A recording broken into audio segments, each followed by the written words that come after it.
Welcome back. So let's try and play around with actually building the real system in Firebase, meaning that we're going to start manipulating or generating our data on Firebase. So I sat down and I just tried to think of a structure for all my data, and I might as well just tell you guys, I'm probably going to fail the first time. This is the way that I've read that people should do it, and I haven't actually implemented this in a larger system. I read about people who have scaling problems if they start building structures that are too nested or too deep, like if I have roles, admins that have, right? If I get this huge tree structure, it starts to fail and it's really, really hard to work with the data. The problem is with Firebase, as soon as you give access to something, everything below that area is actually going to be available as well.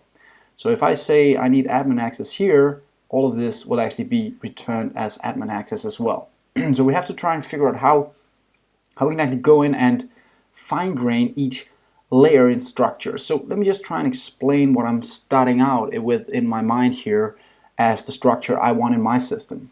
And then we'll talk about in the next couple of videos how we can maybe put it into a structure inside Firebase.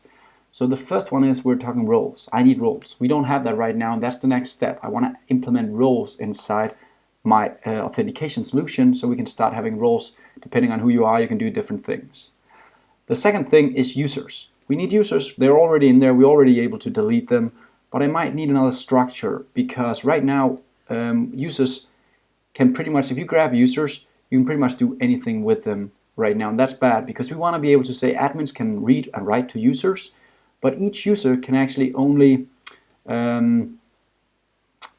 each user is only available for the actual owner to read, right?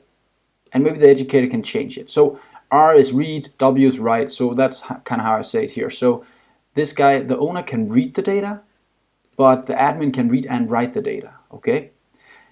But the owner can also go in and manipulate the data, right? So he can actually go in and manipulate the profile data, but not what educations, what courses, and what course sessions he's on, because the owner here is, of course, what I would call the student. So maybe I should write student instead, just to make it simpler for you guys to understand what I'm trying to do here.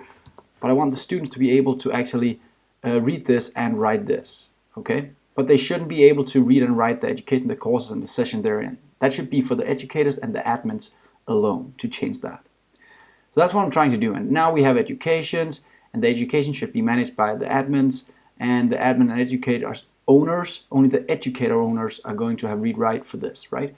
So the ones who own this. Now there are a lot of things I haven't managed yet, but this is just a start out. I won't make all of this either because there's so much. I just want to give you guys an idea about how I try to realize how I would structure my data inside Firebase to make it readable. And I did a small bit of testing, like this thing was actually not inside the profile before. It was directly out here like this. Now the problem with this was pretty much that if I gave the user access to this one, he would also be able to edit his own courses and educations. That's wrong. So that's why I created the profile and said this is the only place that the student can actually read and write. Okay, so I'm going to try and implement this in the next couple of lessons. We're going to start out by actually trying to change the way our users work and adding the roles inside our system. And no, we're not done with user management yet. I'm sorry, I really want to finish this up, but Firebase just wants something else because we need to structure this right. So see you in the next lesson where we'll start working with this role system. Have fun.